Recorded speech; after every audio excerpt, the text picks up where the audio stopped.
Welcome back to Mags on Malta as we focus on country marketing and branding. With just over 400,000 residents, the country has 6 major television channels, a high number of daily and weekly newspapers, almost one newspaper in fact for every 28,000 residents. The island is fully bilingual, with half of the newspapers being published in English, the other half in Maltese. Between 1950 and the 1990s, films were sporadically shot on the island, but there was no real drive to make it an attractive location for filming. It was in 1999 when the epic Gladiator with Russell Crowe and U-571 with Matthew McConaughey was shot simultaneously on the island that the local government realized the potential of building a sustainable, international niche market for audio-visual production. The favourable weather conditions and landscape that can double for basically any country in the Mediterranean has made it a favourite among filmmakers. Also filmed in part of Malta is the current hit television series Game of Thrones. Off now to the neighbouring island of Gozo we go to investigate its burgeoning ecotourism sector. The local government is pushing hard to ensure environmental, socioeconomic and cultural sustainability by 2020. This is a vintage Bedford bus, I'm thinking from at least the 1950s. At least the 1950s. It's been reconditioned. We're now on the island of Gozo and there's no air conditioning.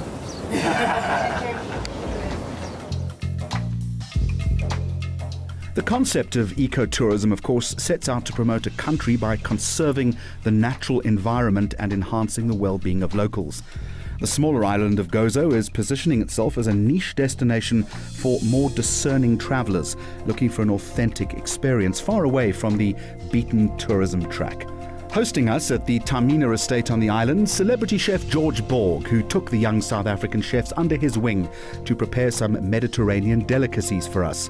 While I sat down with Esther Bajada, Gozo's Director of Tourism and Economic Development. First of all, to me, it's a very remote location. Set the scene for us. Where exactly are we?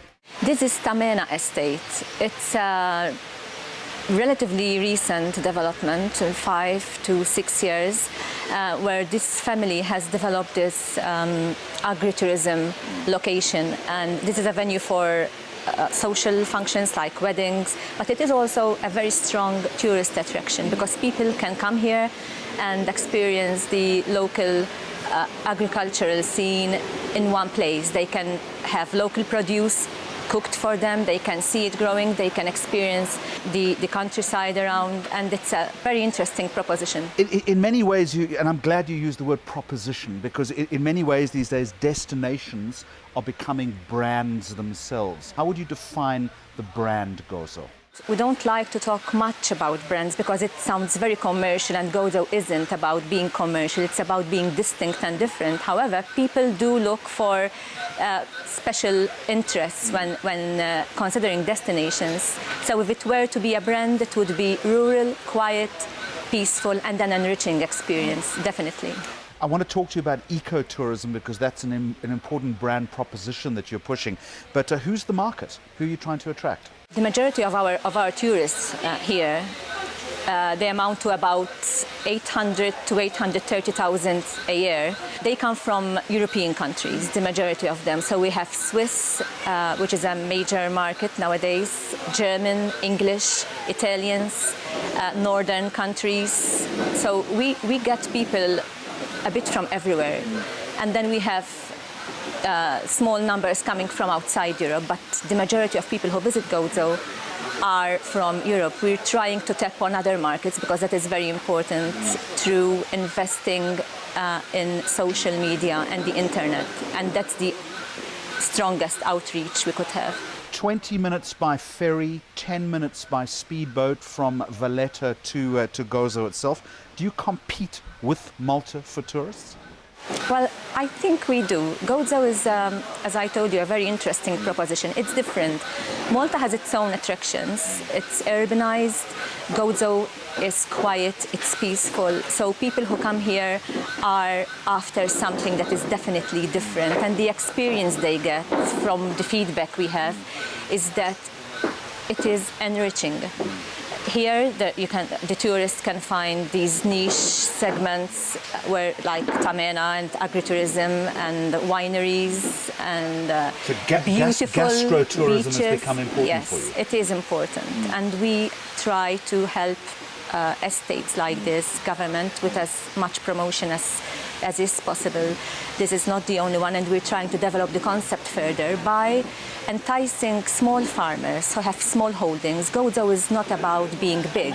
Everything is small here, so there isn't big farming. There are small holdings that we think could be developed into tourist attractions. And that's the very essence of this ecotourism strategy It is that you're the following. essence of ecotourism.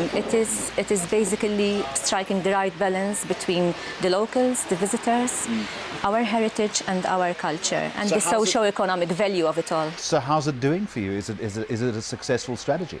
It is a successful strategy, but we are still at the initial stages of it. And what we are not so happy about is that about 80% of our visitors come here for just one day as visitors from the mainland. And that is not, we think, the right balance You that want we want to 2 have. days, We want to, 4 days a week? Yeah, we want to Yeah. improve on that number, because we think that someone who has visited Gozo for just one day has not experienced the island as he should. Generally, they do come back. They do come back for longer stays, but we're trying to improve on those figures. South Africa may have some lessons to learn from Gozo in trying to establish its own ecotourism sector. All good things, unfortunately, must come to an end as we bid the tranquil Maltese Islands farewell. You can let us know what you thought of today's show on our Facebook page. We're also on Twitter 24/7. Next week, the reinvigoration of health journalism and advertising. Until then, goodbye and enjoy the scenery.